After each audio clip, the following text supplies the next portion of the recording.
Hi viewers, welcome to Khush Prasad creations. ನಾನು ಅಶ್ವಿನಿ ಪ್ರಸಾದ್. ಇವತ್ತು ಸಿಹಿ ಗೆಣಸನ್ನು ಬಳಸಿ ಒಂದು ಪಲ್ಯ ಹೇಗೆ ಮಾಡೋದು ಅಂತ ತೋರಿಸ್ಕೊಡ್ತಾ ಇದ್ದೀನಿ.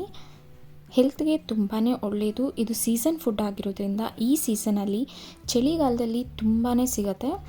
ಸೀಸನ್ ಫುಡ್ನ ಸೀಸನಲ್ಲೇ ಮಾಡಿಕೊಂಡು ತಿನ್ನೋದು ತುಂಬ ಒಳ್ಳೆಯದು. ಬಿಕಾಸ್ ಸಿಹಿ ಗೆಣಸು ನಮ್ಮ ಸ್ಕಿನ್ನನ್ನು ಮಾಯ್ಶ್ಚರೈಸ್ ಕೂಡ ಮಾಡುತ್ತೆ. ಇಲ್ಲಿ ನಾನು ಸಿಹಿ ಗೆಣಸನ್ನ ಬೇಯಿಸಿ ತೊಗೊಂಡಿದ್ದೀನಿ. ಮಾಮೂಲಿ ಪಾತ್ರೆಗೆ ನೀರನ್ನ ಹಾಕಿ ನಾವು ಸಂಕ್ರಾಂತಿ ಹಬ್ಬಕ್ಕೆ ಹೇಗೆ ಗೆಣಸನ್ನ ಬೇಯಿಸ್ಕೊತೀವಿ ಅದೇ ರೀತಿಯಾಗಿ ಗೆಣಸನ್ನ ಬೇಯಿಸಿ ತೊಗೊಂಡಿದ್ದೀನಿ. ಇಲ್ಲಿ ಈಗ ನೋಡಿ, ಚಾಕುವಲ್ಲಿ ಈ ರೀತಿ ಮಾಡಿದ್ರೆ ಸಾಕು, ಅದು ನೀಟಾಗಿ ಬಂದುಬಿಡತ್ತೆ. ಅದರ ಚಿಪ್ಪೆ ಏನಿದೆ ಅದು. ಈ ಪಲ್ಯ ನಿಮಗೆ ಚಪಾತಿಗೆ, ದೋಸೆಗೆ ತುಂಬ ಚೆನ್ನಾಗಿರುತ್ತೆ. ಇದರಲ್ಲೇ ನೀವು ಬೋಂಡಾನೂ ಸಹ ಮಾಡ್ಬೋದು ಸಿಹಿ ಗೆಣಸಲ್ಲಿ. ನಾನು ನೆಕ್ಸ್ಟ್ ವಿಡಿಯೋದಲ್ಲಿ ಬೋಂಡ ಹೇಗೆ ಮಾಡೋದು ಅನ್ನೋದನ್ನು ತೋರಿಸ್ತೀನಿ. ಸಿಹಿ ಗೆಣಸು ನಮ್ಮ ಸ್ಕಿನ್ನಕ್ಕೆ ತುಂಬ ಒಳ್ಳೆಯದು. ಇದರಲ್ಲಿ ಆ್ಯಂಟಿ ಏಜಿಂಗ್ ಪ್ರಾಪರ್ಟೀಸ್ ಜಾಸ್ತಿ ಇರುತ್ತೆ. ಈ ಥರ ಚಿಪ್ಪೆನ ಬಿಡಿಸಿ ಸೈಡ್ಗೆ ಇಟ್ಕೊಂಡಿದ್ದೀನಿ. ಈಗ ಬಾಣಲಿಗೆ ಒಂದು 2 ಟೇಬಲ್ ಸ್ಪೂನ್ ಆಗೋಷ್ಟು ಎಣ್ಣೆನ ಹಾಕ್ಕೊಳ್ತಾ ಇದ್ದೀನಿ. ಎಣ್ಣೆ ಕಾದ ಮೇಲೆ ಇದಕ್ಕೆ ಸ್ವಲ್ಪ ಸಾಸಿವೆನ ಹಾಕ್ಕೊಳ್ತಾ ಇದ್ದೀನಿ.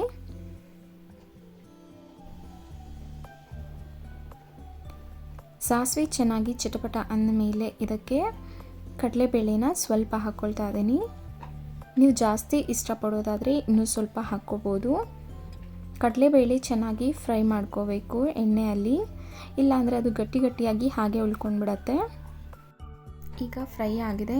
ಈಗ ಇದಕ್ಕೆ ನಾನು ಜೀರಿಗೆನ ಹಾಕ್ಕೊಳ್ತಾ ಇದ್ದೀನಿ. ಜೀರಿಗೆ ಹಾಕೋದ್ರಿಂದ ಜೀರ್ಣಕ್ರಿಯೆ ತುಂಬ ಚೆನ್ನಾಗಾಗತ್ತೆ ಚಳಿಗಾಲದಲ್ಲಿ. ಒಂದು ಈರುಳ್ಳಿನ ಸಣ್ಣದಾಗಿ ಹೆಚ್ಚಿಟ್ಕೊಂಡಿದ್ದೆ, ಅದನ್ನು ಸೇರಿಸ್ಕೊಳ್ತಾ ಇದ್ದೀನಿ. ಖಾರಕ್ಕೆ ಬೇಕಂದರೆ ಹಸಿಮೆಣಸಿನ್ಕಾಯಿ ಸಹ ಬಳಸ್ಬೋದು, ಇಲ್ಲ ಒಣಮೆಣಸಿನ್ಕಾಯಿ ಸಹ ಹಾಕ್ಕೊಳ್ಬೋದು. ಹಸಿ ವಾಸನೆ ಹೋಗೋವರೆಗೂ ಇದನ್ನು ಚೆನ್ನಾಗಿ ಫ್ರೈ ಮಾಡ್ಕೋಬೇಕು. ನೀವಿನ್ನೂ ಯಾರಾದರೂ ಫಸ್ಟ್ ಟೈಮ್ ನನ್ನ ಚಾನಲ್ನ ನೋಡ್ತಿದ್ರೆ ಪ್ಲೀಸ್ ಸಬ್ಸ್ಕ್ರೈಬ್ ಮಾಡ್ಕೊಳ್ಳಿ, ಬೆಲ್ ಐಕಾನ್ ಪ್ರೆಸ್ ಮಾಡಿ. ಈಗ ಈರುಳ್ಳಿ ಹಸಿ ವಾಸನೆ ಹೋದ್ಮೇಲೆ ಒಂದು ಟೊಮೆಟೊನ ಹಚ್ಚಿರೋಂಥ ಟೊಮೆಟೊನ ಸೇರಿಸ್ಕೋಬೇಕು.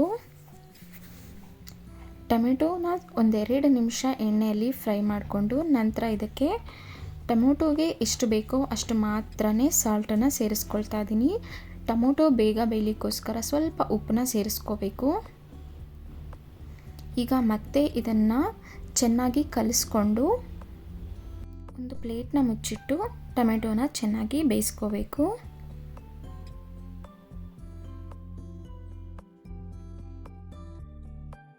ಸಿಹಿ ಗೆಣಸಿಂದ ನಮ್ಮ ದೃಷ್ಟಿ, ಐಸೈಟ್ ಪ್ರಾಬ್ಲಮ್ ಏನಿದೆ ಅದು ಸಾಲ್ವ್ ಆಗುತ್ತೆ. ಅಗೈನ್ ಇಮ್ಯುನಿಟಿನ ಬೂಸ್ಟ್ ಮಾಡುತ್ತೆ. ಈಗ ಮತ್ತೆ ಪ್ಲೇಟ್ ತೆಗೆದು ಮತ್ತೆ ಒಂದು ಸಲ ಕಲಿಸ್ಕೊಂಡು ಮತ್ತೆ ಪ್ಲೇಟ್ ಮುಚ್ಚಿಟ್ಟು ಬೇಯಿಸ್ಕೊಳ್ತಿದ್ದೀನಿ. ಟೊಮೆಟೊನ ಚೆನ್ನಾಗಿ ಮೆತ್ತಗಾಗೋವರೆಗೂ ಈ ರೀತಿಯಾಗಿ ಪ್ಲೇಟ್ ಮುಚ್ಚಿಟ್ಟು ಬೇಯಿಸ್ಕೋಬೇಕು. ಈಗ ಇದಕ್ಕೆ ಅರಿಶಿನ ಸೇರಿಸ್ಕೊಳ್ತಾ ಇದ್ದೀನಿ. ಅರಿಶಿನ ಸೇರಿಸ್ಕೊಂಡು ನಂತರ ಇದನ್ನು ಚೆನ್ನಾಗಿ ಕಲಿಸ್ಕೋಬೇಕು.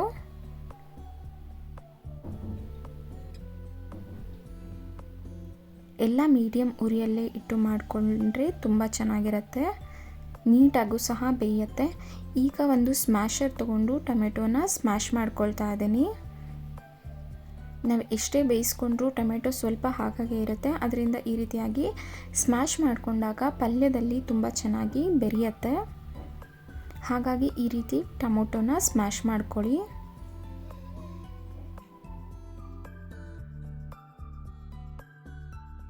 ಈಗ ಇದಕ್ಕೆ ನಾನು ಮೊದಲೇ ಏನು ಬೇಯಿಸಿಟ್ಕೊಂಡಿದ್ದೆ ಗೆಣಸು, ಅದನ್ನು ಸಿಪ್ಪೆ ತೆಗೆದಿಟ್ಕೊಂಡಿದ್ದೆ, ಅದನ್ನು ಸ್ವಲ್ಪ ಕೈಯಲ್ಲೇ ಸ್ಮ್ಯಾಶ್ ಮಾಡಿ ತೊಗೊಂಡಿದ್ದೆ. ಈಗ ಮತ್ತೆ ಬಾಣಲಿಗೆ ಹಾಕಿ ಸ್ಮ್ಯಾಶರ್ ಸಹಾಯದಿಂದ ಸ್ಮ್ಯಾಶ್ ಮಾಡ್ಕೊಳ್ತಾ ಇದ್ದೀನಿ. ಟೊಮೆಟೊ ಜೊತೆಗೆ ಚೆನ್ನಾಗಿ ಮಿಕ್ಸ್ ಆಗೋದಕ್ಕೋಸ್ಕರ ಈ ರೀತಿಯಾಗಿ ಸ್ಮ್ಯಾಶ್ ಮಾಡ್ಕೋಬೇಕು. ನಾವು ಈ ರೀತಿಯಾಗಿ ಸ್ಮ್ಯಾಶ್ ಮಾಡ್ಕೊಳ್ಳಿಲ್ಲ ಅಂದರೆ ಅಲ್ಲಲ್ಲಿ ದಪ್ಪ ದಪ್ಪವಾಗಿ ಹಾಗಾಗಿ ಉಳ್ಕೊಂಡ್ಬಿಡತ್ತೆ ಗೆಣಸು. ಅದಕ್ಕೋಸ್ಕರ ಕಂಪ್ಲೀಟಾಗಿ ಈ ರೀತಿಯಾಗಿ ಮಾಡ್ಕೊಳ್ಳಿ. ಸೇಮ್ ಇದೇ ಪ್ರೊಸೀಜರಿಂದ ನೀವು ಆಲೂಗಡ್ಡೆ ಪಲ್ಯನೂ ಸಹ ಮಾಡ್ಕೊಳ್ಬೋದು. ಅದೂ ಅಷ್ಟೇ ತುಂಬ ಚೆನ್ನಾಗಿರುತ್ತೆ ಟೇಸ್ಟು. ಈಗ ಸ್ವಲ್ಪ ನೀರನ್ನ ಸೇರಿಸ್ಕೊಳ್ತಾ ಇದ್ದೀನಿ. ಎಷ್ಟು ತೆಳ್ಳಗೆ ಬೇಕೋ ಅಷ್ಟು ತೆಳ್ಳಗೆ. ನಿಮಗೆ ಸಾಗು ಟೈಪ್ ಬೇಕು ಅಂದರೆ ಜಾಸ್ತಿ ನೀರನ್ನ ಸೇರಿಸ್ಕೊಳ್ಳಿ, ಇಲ್ಲ ಪಲ್ಯ ಟೈಪ್ ಬೇಕು ಅಂದರೆ ಮೀಡಿಯಮ್ ಆಗಿ ಇದಕ್ಕೆ ನೀರನ್ನ ಸೇರಿಸ್ಕೋಬೇಕು. ಸ್ವಲ್ಪ ಸ್ವಲ್ಪನೇ ನೀರನ್ನ ಸೇರಿಸ್ಕೋಬೇಕು. ಒಂದೇ ಸಲ ನೀರಿದ್ದೀರಾ, ನಮಗೆ ಯಾವ ರೀತಿಯಾಗಿ ಬೇಕು ಅನ್ನೋದನ್ನು ನೋಡಿಕೊಂಡು ಸ್ವಲ್ಪ ಸ್ವಲ್ಪ ಕನ್ಸಿಸ್ಟೆನ್ಸಿಗೆ ತಕ್ಕನಂಗೆ ನೀರನ್ನ ಸೇರಿಸ್ಕೊಳ್ತಾ ಬರಬೇಕು.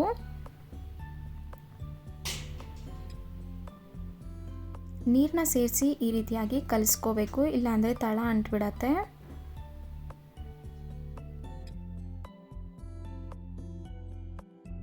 ನೀವು ಇನ್ನೂ ಯಾರಾದರೂ ಫಸ್ಟ್ ಟೈಮ್ ನಮ್ಮ ಚಾನಲ್ನ ನೋಡ್ತಿದ್ರೆ ಪ್ಲೀಸ್ ಸಬ್ಸ್ಕ್ರೈಬ್ ಮಾಡ್ಕೊಳ್ಳಿ, ಹಾಗೆ ಬೆಲ್ ಐಕಾನ್ ಪ್ರೆಸ್ ಮಾಡಿ. ನೆಕ್ಸ್ಟ್ ನಾವು ಏನೇ ವಿಡಿಯೋಸ್ ಅಪ್ಲೋಡ್ ಮಾಡಿದ್ರು ನಮ್ಮ ಚಾನಲ್ ಕಡೆಯಿಂದ ಫಸ್ಟ್ ನಿಮಗೆ ನೋಟಿಫಿಕೇಷನ್ ಬರುತ್ತೆ.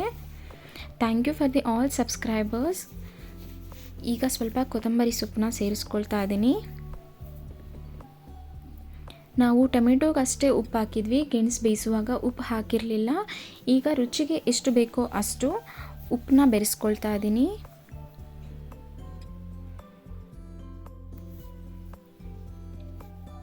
ಈಗ ಇದನ್ನು ಒಂದು 2 ನಿಮಿಷಗಳ ಕಾಲ ಮತ್ತೆ ಪ್ಲೇಟ್ನ ಮುಚ್ಚಿಟ್ಟು ಬೇಯಿಸ್ಕೋಬೇಕು ಹಬೆಯಲ್ಲಿನೇ.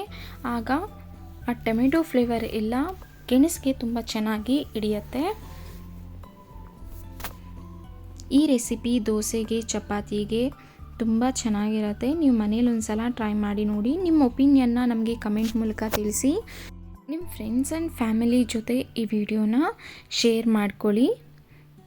ಆ್ಯಂಡ್ ಅಪ್ಕಮಿಂಗ್ ವೀಡಿಯೋಸ್ಗೋಸ್ಕರ ಸಬ್ಸ್ಕ್ರೈಬ್ ಮಾಡ್ಕೊಳ್ಳಿ. Thank you for watching and thank you so much for all subscribers.